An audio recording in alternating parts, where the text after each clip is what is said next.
1982 முரசொலிமாறன் நாடாளுமன்றத்தில் எந்த லட்சிய கூட்டணியை அமைத்தார்களோ திமுக காங்கிரஸோடு சேர்ந்து, அந்த காங்கிரசின் சார்பாக இந்தியாவை ஆளுகிற பிரதமர் இந்திரா காந்திக்கு எதிராக முரசொலிமாறன் சொல்கிறார் இந்த கருத்தை.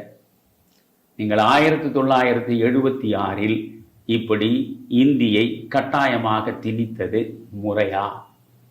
இதில் யாருக்காவது ஐயம் இருந்தால் 18/10/1982 முரசொலி இதழை நீங்கள் எடுத்து பார்த்தால் தெளிவாக நீங்கள் நான் சொன்ன செய்தியை காணலாம்.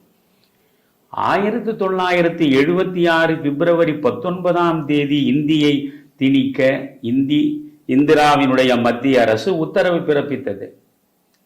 அப்போதே திராவிட முன்னேற்ற கழகம் இதற்கு எதிராக போர்க்கோலம் பூண்டதா?